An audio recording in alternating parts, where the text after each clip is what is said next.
The world's gone crazy, nothing makes sense. Chips costing bucks a bag, you can't pay your rent. The border's wide open, white people are bad. Trainers trying to teach your kids and everybody's mad. Twisted time, there's all twisted time. In Illinois today, a single judge, a female black judge in Illinois today said she's going to kick Trump off the ballot, despite the fact that every state appellate court so far has overturned those decisions. She doesn't care. She's doing it anyways because it's a political statement by her. What's the point? Is that's just political grandstanding or just it is trying to tie up his time and resources? Yeah, I think it's all of those things. I think it definitely gets her to be well known. I mean, her face is all over the news today, so it works. Well, it seems like it's backfiring a little bit though, because if you look at Trump's polls before they started down this path, just like many of the other things those people try, it's backfiring on them because he's just becoming more and more popular. He's locking up more and more of the vote. He's locking more and more of the vote up. If you've noticed now, a lot of the stuff Trump talked about with election fraud in 2020, and he only had what I would consider more of the extreme wing on his side for a lot of that through the first several years. It's now going more mainstream. And for me, Elon Musk and Tucker are more mainstream. You don't have to think Tucker's mainstream. And I know an uber left programmed liberal right now, if I said Tucker's mainstream, would be laughing and turning us off, and that's okay. I really don't want them listening anyways. Right. But if you look at Tucker is now buying into the fact that there was massive fraud in the 2020 election. So when you think about 2024, Trump keeps saying, and I haven't watched much of Trump's rallies at all, but I've watched some clips.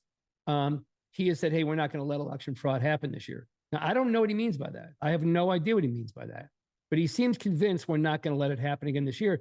I haven't seen too many laws change. I've seen some tightening up in red states, but and I've seen Wisconsin, a couple of key cases, perhaps prevent them from doing some of the stuff they did. But I don't know that this widespread corruption stops in time for 24. Do I think in a fair vote, Trump will wipe the floor with Biden? I think exactly that. I think RFK will make a bigger impact than most people think. I think that he is really, when people study RFK and they study his platform and what he's about, they are very open to voting for RFK. And he's on, I think, it's 3 or 6 states right now. I can't remember, but there's a lot of states right now that require him to issue a VP pick before he can get on the ballot for president. So he's got to do that. He's going to do that pretty soon. He'll throw a very interesting wrench in this thing. Now, who do you think RFK will siphon votes from? Man, it's hard to say. I thought it was Trump. I mean, I think he does take some of the Trump vote, but I actually think the people that are in line with him that are Trumpers are probably always Trumpers. I mean the people that listen. I'd love to see a Trump RFK ticket, to be honest. And I'm not a rabid Trump supporter either. Like I like what he did his first years in office. I thought he was great. I still am not necessarily. I still think he says dumb things, but he's actually cleaned up his act a lot too. So he's not making as many blunders, I don't think, as he did. He's being a lot more quiet right now, which is a blessing. Yeah, for sure. I don't know, man. I think that what RFK is going to take is the liberal part of the Democratic Party that's realizing how big the Democratic Party objectives have become, how big that big government is, and how much they're really infringing on some of the basic rights that some of your classic liberals are just completely against. And so it's hard to say. What do you think? It's all of those things. I don't know who's more rabid, the Trump diehards or the liberal diehards. I don't think anyone's a Biden diehard. I really don't. No. But I think how could you be? Yeah, I mean, he's done nothing. I don't know of too many Biden diehards. There's definitely the Kerry Lake, Donald Trump diehards out there. And I think they're going to pull the Republican ticket no matter what. So I don't know, between the delta of the liberal diehards and the Trump, Kerry Lake diehards, of what those percentages break out to be of the total electorate. I don't know who they are. I think if they listen to RFK's platform, they're going to think about it. And if RFK somehow works his way into the debates, and I cannot imagine too many scenarios where that happens. First of all, I can't imagine Biden taking a debate. It would be with Trump, it would be like Mike Tyson and a cucumber being on stage. It would be ridiculous. It would be ridiculous. Mike Tyson fights a cucumber. All right. Yeah. I'll take that. It's a ferocious guy that attacks with a vegetable. I mean, it just is. Yeah. So I can't see how that's good for anybody. Trump would just destroy Biden in a debate, and he wouldn't do it with acumen and reason and logic. Trump doesn't have any of those things. He would crush his head. Yeah, he'd probably put him in a headlock and beat his ass. Right.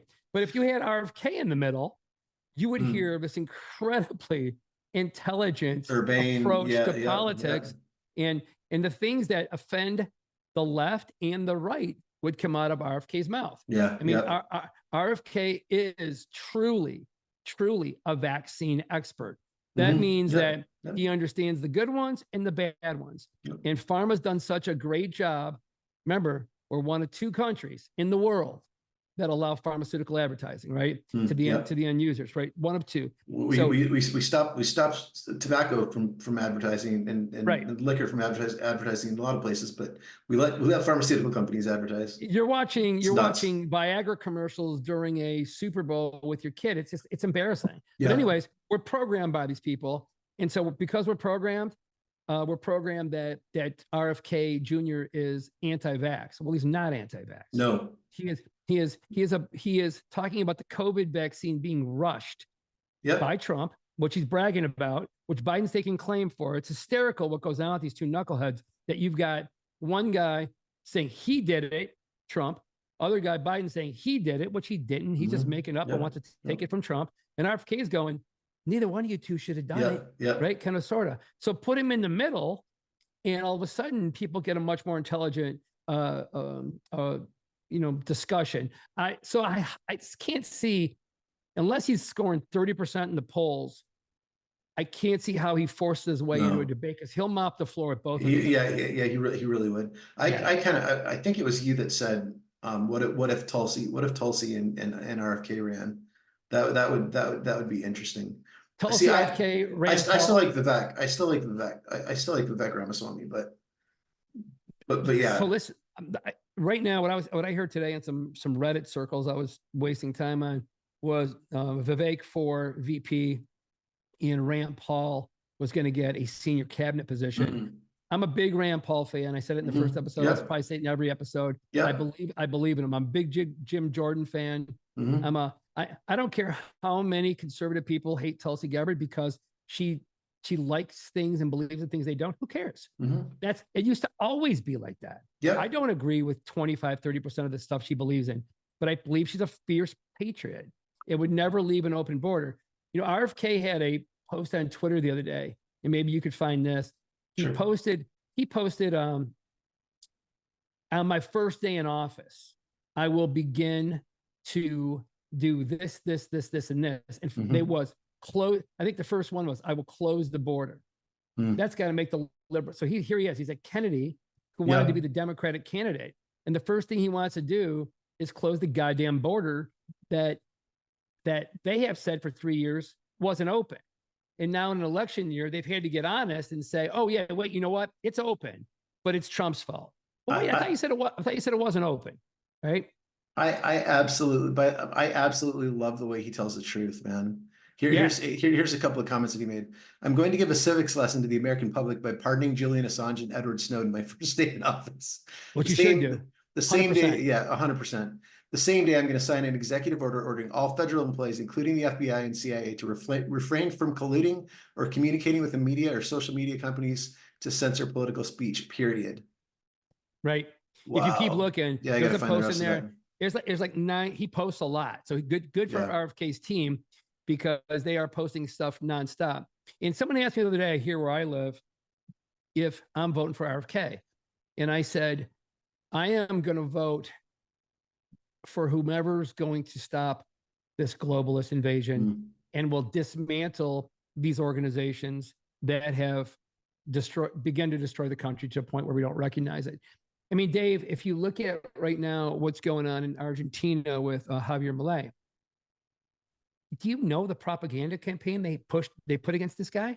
Oh, yeah. I mean, he is a lifelong libertarian, born in Buenos Aires, a local who grew up like we did, loving his country immensely and watching the whole thing turn into an absolute shithole. The whole country turns into a shithole completely. And they did everything in their power to keep him from getting elected. Somehow they used paper ballots and they somehow got him elected. And he got elected. He's a funny, super bright guy. His what's that? What was his percentage of 71% of the Mendocinos voted for him? Wow, crazy. Yeah, and that's with cheating. It's 71% with cheating. So think about that. It was such an overwhelming ballot box. They couldn't cheat it the way they're gonna once again try to do it here. That's amazing. So if you look at what he ran to slash all of these departments. He was going to take some and fold them up into others, get rid of others. But man, he was committed. He had this really honest speech constantly with the Argentinians saying there's going to be some pain here short term. Well, we're told that the populace doesn't want to hear there's going to be pain. If you tell that to an American and you tell us there's going to be some pain to get this right and you're going to give us regular reporting, let's do it. We'll do it all day long. We're give us the world's ever invented. That's right. Give us transparency. We lived through World War II. We saw our children die in a police action in Vietnam. We've been through crazy stuff as a country. Give us transparency and we'll get it and we'll suck it up. So he did that. He absolutely did that. And so we're going to have some pain as I cut everything. And we're going to move off of local currency, which has been ruined because of printing money. Does that sound familiar? Right? Yes. Because of printing money. Little fiat currency action going on down there. Fiat currency action like we're currently doing, where we're just printing money. And because we have the faith of the world, and I use that with asterisks and air quotes, because we're the standard for now, today, which we won't be much longer. The disappearing petrodollar. That's right. Yeah. So he did that. And guess what?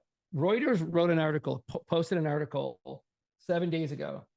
Argentina markets doubled down on Milei as investors start to believe. The debt is starting to disappear. They're working their way into positive territory in weeks because you had a president take over with balls bigger than the entire country. I mean, he had the courage to do all these things. And that is what we need. So when you throw Biden out, because Biden is a corrupt tool of a corrupt group that is creating the Fonnie Willises of the world, of Letitia James of the world, the Gavin Newsoms. I mean, these just corrupt people with these horrific records who do nothing but propagate everything that comes from they don't even know what they're doing. They're being promised local things and they don't know it's part of a global picture. But when you look at people like Javier Milei, he said, hey, on my first day in office, boom, boom, boom, boom, boom, boom, boom, boom, boom. Trump has said those things, right? They're more gray than what RFK said he's going to do. So you've got two politicians that have made really explicit, two politicians who have made promises on what to do their first day. RFKs are very specific. Trump has done a big Trumpian thing and said, hey, you're going to need a desk on every stairwell platform as I walk down the stairs to accept the presidency, because at every stairwell platform, I'm going to sign more executive orders to get us back into shape. That's a big Trumpian thing to say. RFK was really explicit. On day one, I'm doing these things, right? Straight down the list. It's just too bad. You know, we saw it with Ross Perot. We saw it with Ron Paul.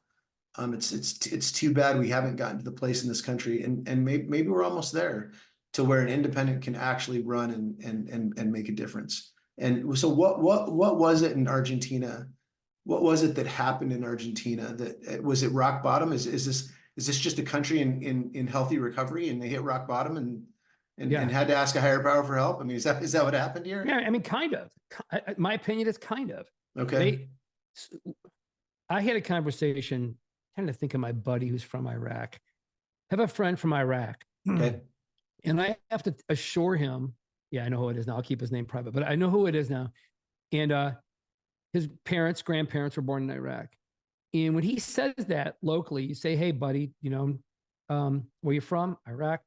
He's used to Iraq and Iran. He's from Iran. Same context, though, for this argument. Being ridiculed or feeling ashamed because of the job the CIA has done and what Americans perceive Iraq and Iran to be. If you know, though, if you study your history about, in this case, Iran, and you look at the Shah, what kind of society they had there before the CIA, there's those initials again, dismantled that country with a coup. They didn't like the leader of the country. They took out the leader of the country. They instilled their own leader, which is the MO of how the CIA does everything. And the Ayatollah was not the Ayatollah of rock and roll, man. He screwed it up. They don't care how they leave the country. If it's in a state of chaos, that's fine. It means they can control a lot of things underneath. But Iran was a cradle of science. Yep. They were killing it from a lifestyle. We've turned it into a pile of rubble, and we don't think those people hate us, or we wonder why those people hate us for what we've done. If you look down at Argentina, the CIA is nefarious for their activities down in South America and Central America, and usually it's for the installation of big American companies in there. Again, go read Confessions of an Economic Hitman. You can even go read Naomi Klein's book, The Shock Doctrine. Shock Doctrine, that's right, Yeah, go read The Shock Doctrine by Naomi Klein. And Naomi Klein would probably be described by most as a liberal. Yep. John Perkins would be described like me, more of like a libertarian because he's seen how these things work. So Argentina had a very high standard of living, very high standard of living. Now, they didn't have the economic might of the United States. They don't have the military of the United States. They haven't bullied their way into every country they possibly can, like the United States. So they couldn't survive their indulgence, right? They couldn't survive them producing soft generations, post-tough generations to get through it. So their currency becomes worthless and the society degrades into chaos. Malay comes in while this is happening, and they've simply had enough. If you think that's not the case in the United States, look at things in pockets. Go Google the number of Americans exiting the US, denouncing their citizenship versus year over year over year. It's still not a lot, but it's significantly, from a multiple standpoint, higher than the year before, which was higher than the year before, which was higher than the year before. So to renounce your US citizenship, you've got to really, really be fed up, because it's been the gold standard forever as to where you want the passport. So they're doing that. They're moving out, and you're seeing in pockets, Dave. So if you look right now, look at the number of New Yorkers leaving for red states. Look at the number look at the number of Californians leaving for red states. I live in Tennessee, and in my neighborhood, most of the people moving into my neighborhood are from California. Most of them. Wow. And the first thing we ask them is, okay, you left. Yeah. How are you going to vote? It is literally, if you want to have coffee at the neighborhood place, we want to know right now. Are you a diehard Democrat, liberal, or are we going to, can we be nice to you? And almost all of them say they left either as a conservative to come be conservative, or as a liberal, and they realized, they saw God, kind of, sort of, and aren't going to do it again. Yeah. Well, I mean, go back to a conversation that we had in the last episode and before that. It is astonishing to me how many of these, Bill Maher, again, I'll go back to him, Piers Morgan, guys like that are liberal guys that are now starting to look at things and say, okay, maybe this is not it's not as what it seems. And they're still not, listen, they still have they're very clear on their convictions on some things that don't align with most conservatives, but they definitely have seen the light. And and listen, man, many people that still consider themselves liberals, they're leaving those states as well. And I think that's right. If you are entrepreneurial, regardless of your politics, you're moving out of those states. And I think these people putting tags on conservatism, are you a conservative? They can shove it right up their ass. I've had enough of all of them. I've had enough of these diehard super right-wing conservatives as I have of the super left-wing liberals. I've had enough of all of them. Like, both sides are nuts. They both had, if every time I think I identify with somebody that's maybe got, say, a right ideology, and if I'm not willing to have a statue of Jesus put inside town hall, I'm not conservative enough for them. Well, I'm not, and you shouldn't. And guess what? Go read your history books, because the founding fathers weren't either. They were smart enough to not do what you want to do. It has to be separate.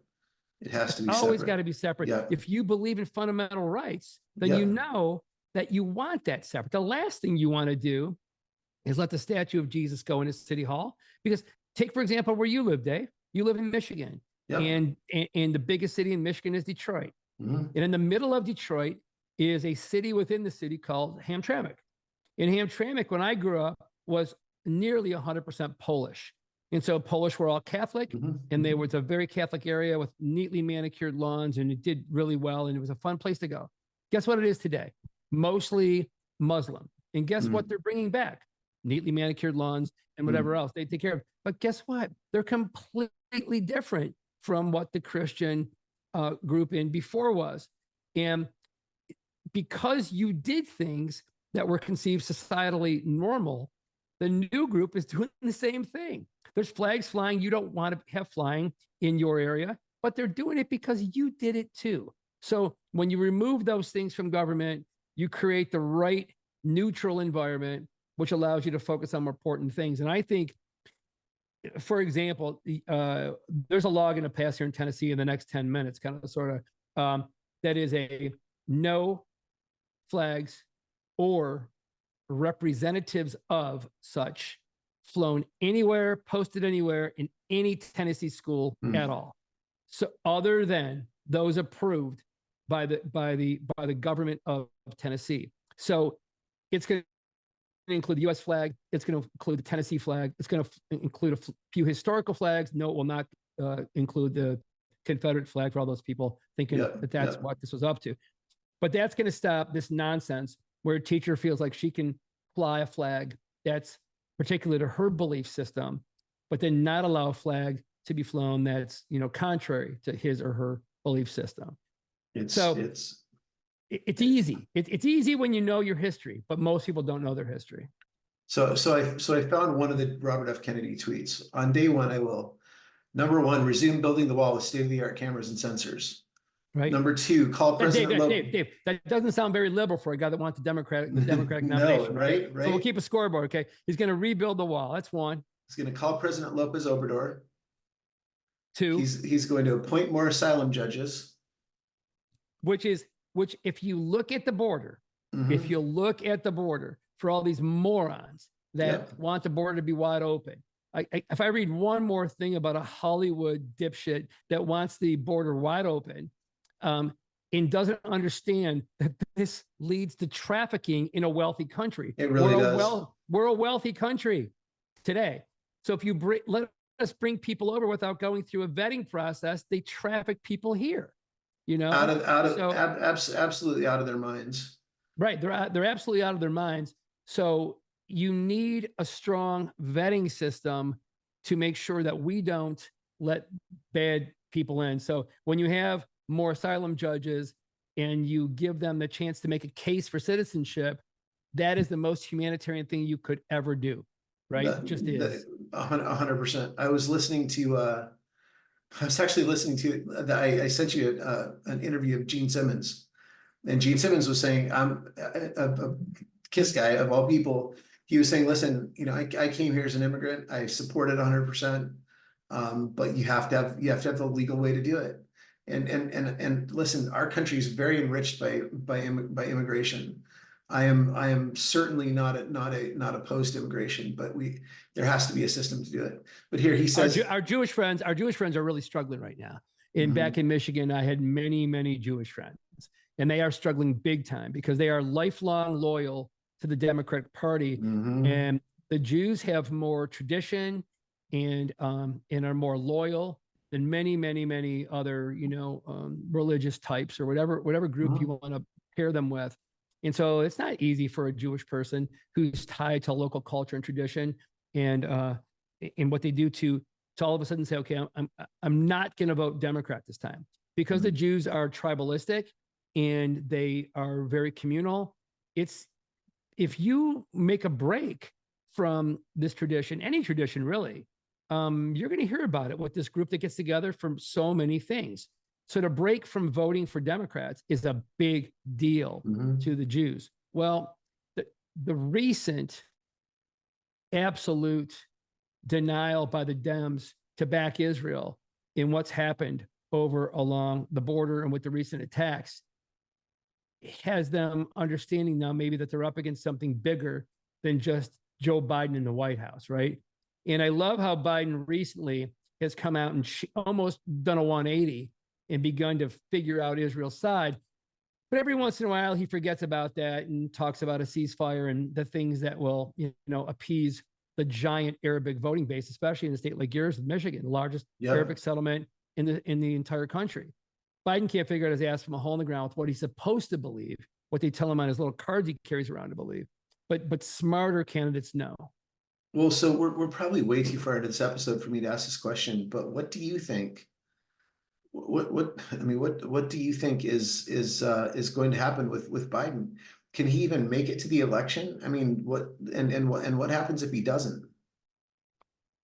I don't see any scenario legally where they'll be able to swap candidates. The only way they maybe could do it is if Kamala Harris, because if you look at some of the states' laws with getting on the ballot in the period of time they need to be on the ballot, only the VP, which is part of the problem that RFK Jr. has right now in getting on the ballot with some, he's got to have that VP candidate identified, and Kamala's already on the ballot. So I don't see any way they keep Weekend at Bernie's off the ballot. I just don't. I think he'll be there. Weekend at Obama's. He's weekend at Obama's is what he is. Barack Obama is dragging him all over the country with cue cards, man. Yep. And sometimes dragging him by his feet because his head kind of bounces down the sidewalk as he's going. Did you see the Italian version of Saturday Night Live do the skit on him last week? No. So this is what we've become, right? We've become an international laughing stock.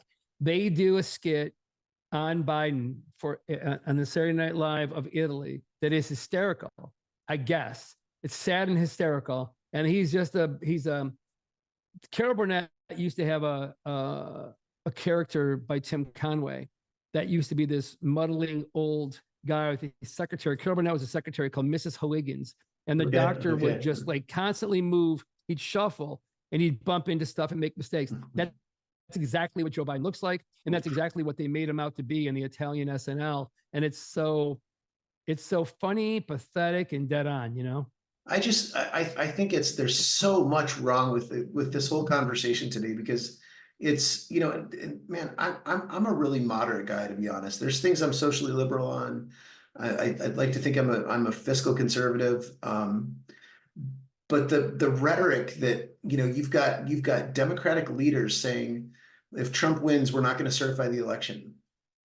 You've got them bringing these trumped up charges against Trump, and by the same token, ignoring what's going on with the Biden family. It's so transparent. I don't understand why people don't like people are so anti-Trump that they refuse to see the truth for what it is. These are the twisted times, twisted times.